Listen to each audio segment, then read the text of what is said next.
benvenuti alla TG Sicilia, le principali notizie. Niscemi, colpo a Cosa Nostra, 35 arresti, sequestrate aziende del valore di 6 milioni. Il procuratore di Caltanissetta: abbiamo sgominato la cosca mafiosa del paese. Per un bel po' non sarà in grado di nuocere. Un servizio, ha detto ancora De Luca, ai cittadini alle prese con il gravissimo problema della frana.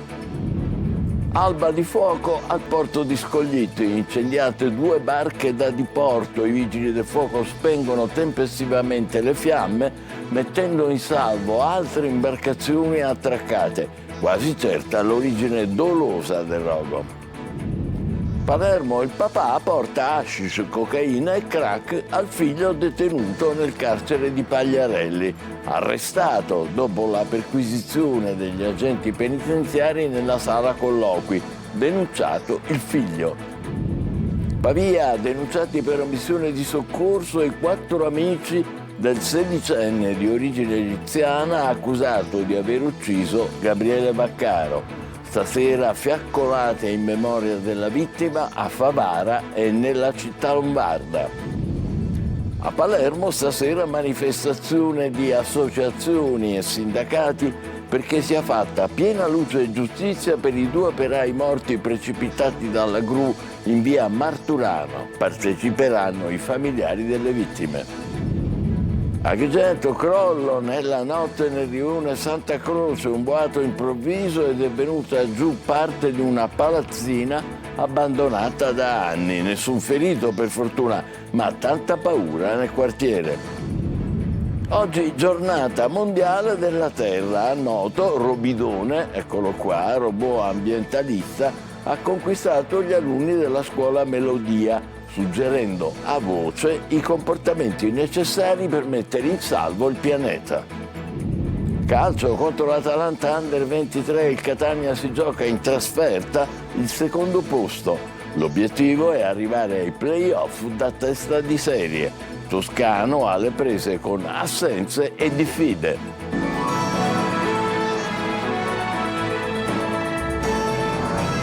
Bentrovati, dunque maxi operazione antimafia all'alba nel Nisseno. A Niscemi i carabinieri hanno eseguito 35 misure cautelari nell'ambito di un'inchiesta della direzione distrettuale antimafia. Rita Cinardi.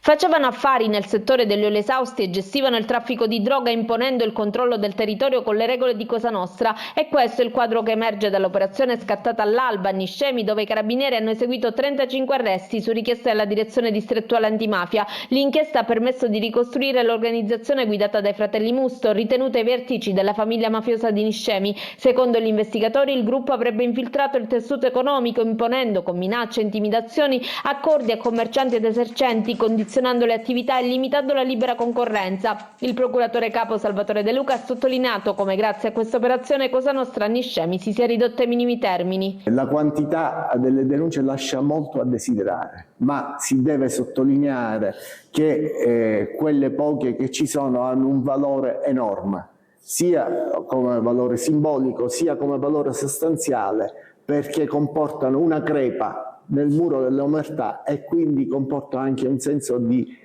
insicurezza in Cosa Nostra. Non c'è più la totale sicurezza di un tempo che nessuno avrebbe parlato. Quello messo in piedi dai fratelli Musso era un sistema che garantiva profitti e rafforzava il controllo sul territorio con collegamenti anche con ambienti mafiosi del catanese. Dalle attività investigative rileviamo proprio questo, sia nel momento in cui si ha consapevolezza che sussistesse nel paese una forma di imposizione, chiaramente l'impresa interessata ad assicurarsi una posizione monopolistica ha contattato, quindi ha fatto il primo passo verso chi di fatto gestiva questo monopolio per scalzare la precedente ditta, e questo, diciamo, è il meccanismo che l'attività di indagine ha restituito. Nel corso dell'operazione sono state sequestrate 2 aziende coinvolte nel business illecito per un valore complessivo di oltre 6 milioni di euro. Fiamme all'alba al porto di Scoglitti, 2 imbarcazioni da diporto ridotte in carcasse incenerite.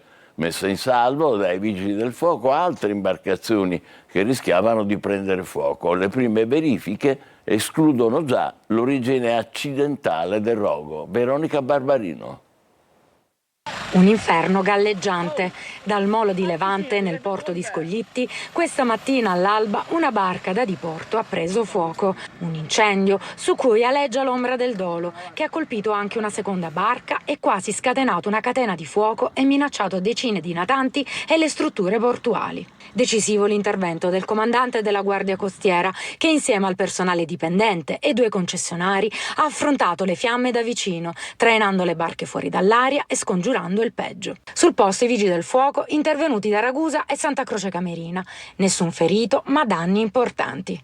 Le prime verifiche escludono la matrice accidentale del focolaio. Le indagini adesso sono affidate ai carabinieri. Palermo, il papà porta al figlio hashish, cocaina e crack. Il ragazzo è detenuto nel carcere di Pagliarelli. Arrestato l'uomo dopo la perquisizione degli agenti penitenziari nella sala colloqui. Denunciato il figlio, Giusy Lazzara. Carcere Pagliarelli a Palermo. Un padre chiede di poter vedere il figlio detenuto, ma in realtà tenta di consegnargli droga. La richiesta dell'incontro in un primo momento non aveva insospettito gli agenti della polizia penitenziaria, che dopo il controllo al metal detector lo fanno entrare nella sala, sorvegliata dalle telecamere. I due si siedono e iniziano a parlare, ma all'improvviso ai poliziotti non sfugge la velocità del passaggio con cui l'uomo mette le mani nella tasca della tuta, prende un pacchetto e lo consegna al figlio. Perquisiti con attenzione sia il detenuto sia il padre, i poliziotti trovano dentro il pacchetto un panetto di hashish da 100 grammi, dosi di cocaina e buste di plastica con 4 grammi di crack. Convalidato l'arresto per il padre ai domiciliari con il braccialetto elettronico e denunciato il figlio. Lo spaccio di droga dentro le carceri, dice Pino Apprenti, garante dei detenuti, aggrava una situazione esplosiva per sovraffollamento e criticità delle patologie legate alle tossicodipendenze. Intanto la questione carcere si fa sempre più pesante. A Catania, nel reparto omicidio del carcere di Piazza Lanza, un detenuto uscito dall'isolamento per una telefonata ferisce 6 poliziotti, uno di questi preso in pieno volto con il lancio di una padella. L'aggressione a poche settimane da un altro episodio con 5 agenti feriti. E arriva la denuncia di Armando Algozzino, presidente nazionale della UIL Penitenziari. Dallo Stato non arrivano soluzioni ai problemi che abbiamo più volte segnalato. Pavia, dopo il fermo del sedicenne di origine egiziana accusato dell'omicidio di Gabriele Vaccaro, denunciati per omissione di soccorso i 4 amici dell'aggressore. Stasera, fiaccolate in memoria della vittima a Pavia, la città dove il giovane originario di Favara si era trasferito in cerca di lavoro, e a Favara naturalmente. Lorena Dolci. Ucciso per una fetta di pizza in una lite tra giovani. Gli investigatori cercano di chiarire gli ultimi momenti che hanno portato alla morte di Gabriele Vaccaro, il 25enne originario di Favara, accoltellato in un'area parcheggio di Pavia dove si era trasferito dalla Sicilia in cerca di lavoro. Oltre al sedicenne egiziano fermato con l'accusa di omicidio, sono stati denunciati per omissione di soccorso anche gli amici dell'aggressore, 4 giovani, fra cui un altro minorenne, che sono scappati quando hanno visto il tragico epilogo. Domani mattina il minorenne sarà interrogato. I suoi avvocati hanno fornito intanto una versione diversa rispetto a quella presentata sino ad ora, ribadendo che il ragazzo ha reagito colpendo al collo la vittima solo dopo che era stato a sua volta aggredito dall'altro gruppo. La colluttazione sarebbe nata dal rifiuto di Vaccaro e dei suoi 2 amici di dare appunto una fetta di pizza appena acquistata. Mentre si cerca ancora l'arma del delitto, i legali insistono su un passaggio: la ritardata richiesta di soccorso. Perché, si chiedono gli amici di Gabriele, non hanno chiamato subito il 118, ma solo dopo che sono arrivati a casa, quando l'emorragia era ormai evidente. Resta un dato: il ricorso sempre più facile alla violenza da parte dei giovanissimi. Anche il sedicenne accusato di omicidio qualche mese fa era stato accoltellato, finendo in ospedale. Stasera 2 fiaccolate in memoria di Gabriele, una a Pavia e l'altra a Favara. Palermo, a 12 giorni dal tragico incidente sul lavoro con 2 operai morti precipitati da un gru in via Marturano, stasera associazioni e sindacati organizzeranno una manifestazione perché sia fatta piena luce e giustizia per le 2 vittime. Saranno presenti i familiari dei lavoratori scomparsi. Marco Gullà. Sindacati, associazioni e le famiglie dei 2 operai morti, tutti insieme per chiedere giustizia e verità. In via Marturano a Palermo oggi è il giorno della rabbia. A distanza di 12 giorni dall'incidente sul lavoro che è costato la vita a 2 operai, Daniluk Tiberi e Najae Jaledin, questa sera alle 21 nel luogo della tragedia andrà in scena una manifestazione organizzata tra gli altri dall'associazione Filis.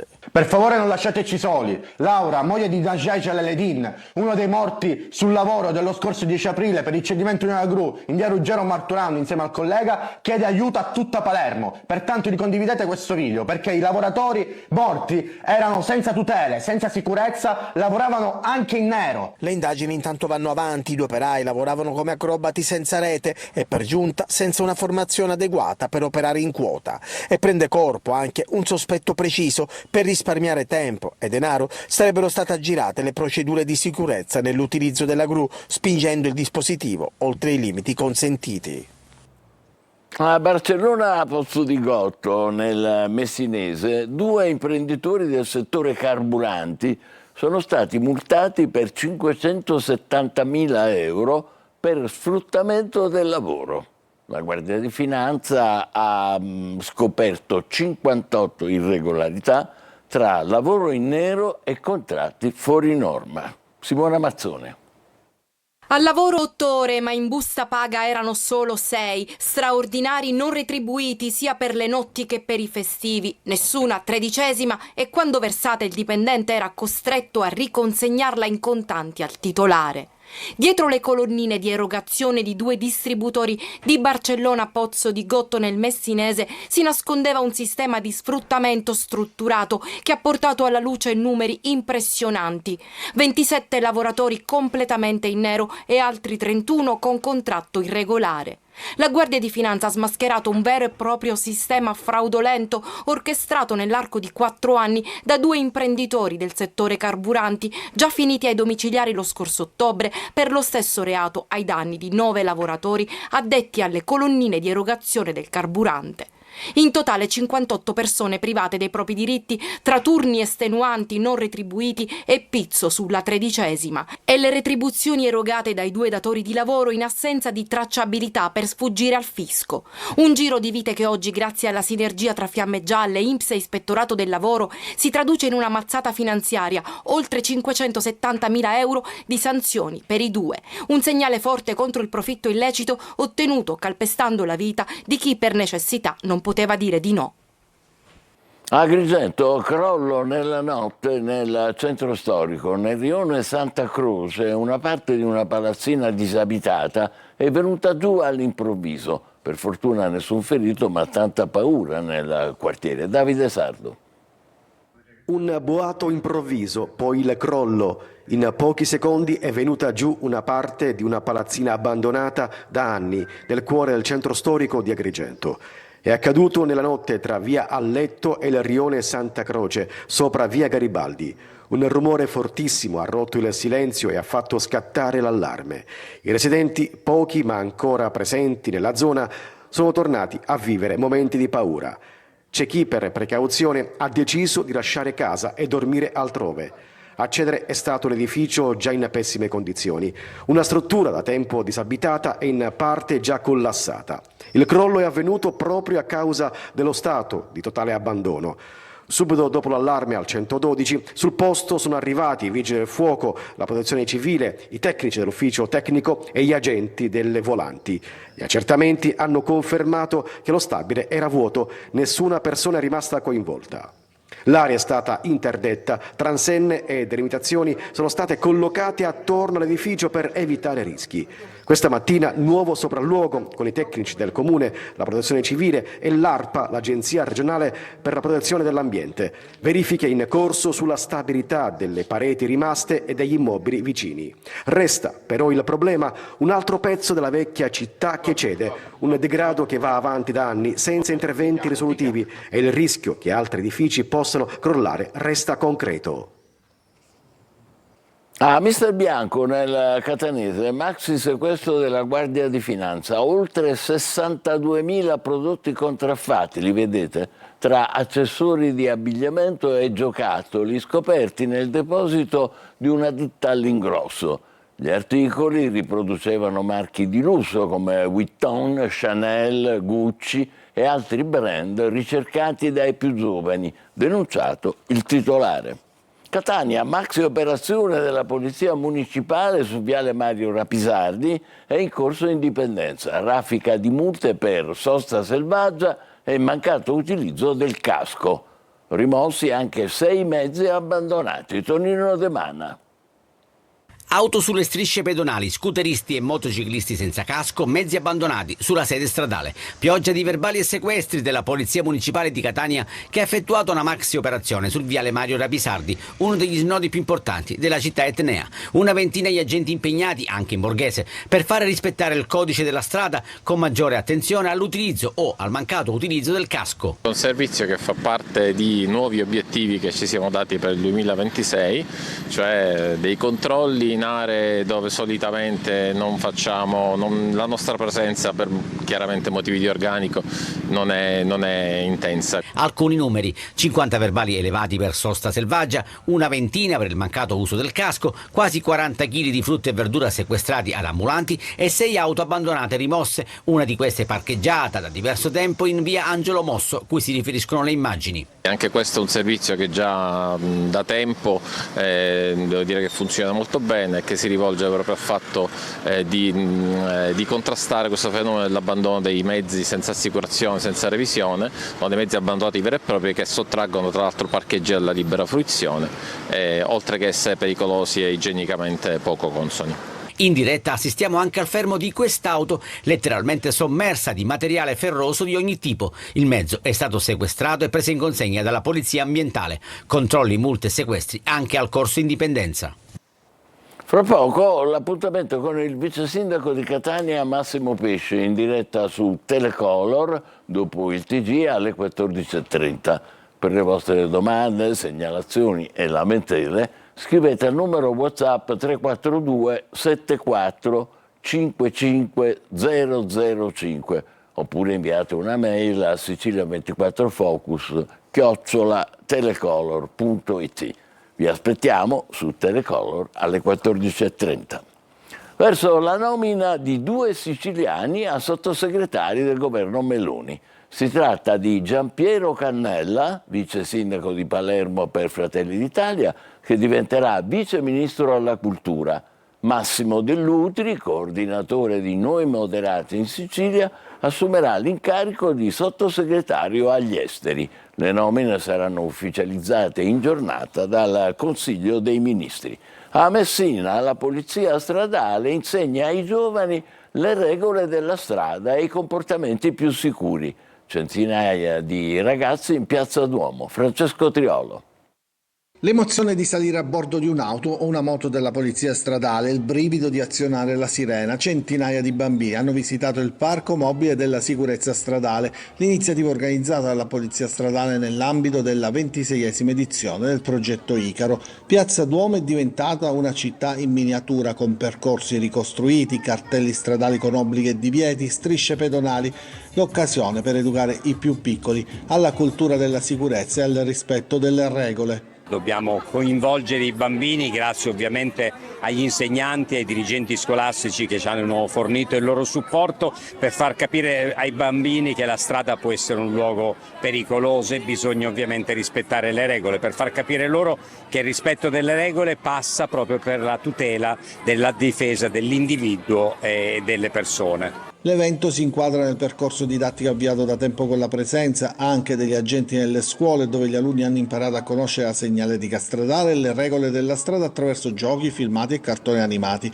L'obiettivo finale è trasformare l'educazione stradale in un valore civile e formativo, rendendola parte integrante del modo di vivere delle future generazioni. Credo che sia importante molto seminare fin dalle prime fasi della vita, quindi perché poi il bambino assorbe, ed è questo il momento in cui il bambino cresce e diventerà l'uomo del domani, e siamo consapevoli e siamo sicuri che avremo degli uomini più sicuri, più consapevoli e più rispettosi delle regole. Nella giornata mondiale della Terra arriva a Noto Robidone. È un robot che parla e insegna ai più giovani a salvare il pianeta. è entrato nelle aule della scuola Giuseppe Melodia e ha conquistato i più piccoli. Desiree Ferlito. Buongiorno a tutti! Non è fantascienza e nemmeno un videogioco, è Robidone, il robot green che parla, risponde. Voi sapete da dove nasce la carta? E insegna ai bambini come salvare il pianeta. Il ciclo dei rifiuti organici si può ottenere il compost, che è un ottimo concime per le piante. Arriva a Noto e per 2 giorni trasforma le aule dell'Istituto Comprensivo Giuseppe Melodia in un vero laboratorio del futuro, trasformando la raccolta differenziata in un gioco intelligente. La plastica è stata un'invenzione geniale e utile, ma gli umani ne hanno abusato come bambini in un negozio di caramelle. Ideato da Matteo Suzzi e realizzato interamente con materiali riciclati, Robidone è molto più che un robot, è un narratore digitale. Dialoga con gli studenti, risponde in tempo reale e adatta il linguaggio grazie all'intelligenza artificiale. Per produrre 1 tonnellata di carta vergine servono circa 15 alberi. Robidone durante gli incontri guida i ragazzi tra errori comuni e soluzioni pratiche e insegna loro che anche il gesto più piccolo può fare la differenza. Educare i giovani a quel rispetto necessario per la tutela dell'ambiente. E proprio i più giovani, ricorda il direttore operativo Orazio Di Blasi, sono i veri protagonisti del cambiamento. Fare in modo che questi giovani crescono sotto l'egida della bandiera dell'ecologia e della pulizia del territorio. Tra mani alzate ed entusiasmo il messaggio è chiaro, il futuro passa anche da qui, da una classe e da un robot che parla la lingua della nuova generazione. Buongiorno a tutti! Felici giustamente i bambini. È il momento della nostra pausa, tra poco il calcio con il Catania al lavoro per preparare la partita di domenica contro l'Atalanta Under 23. State con noi.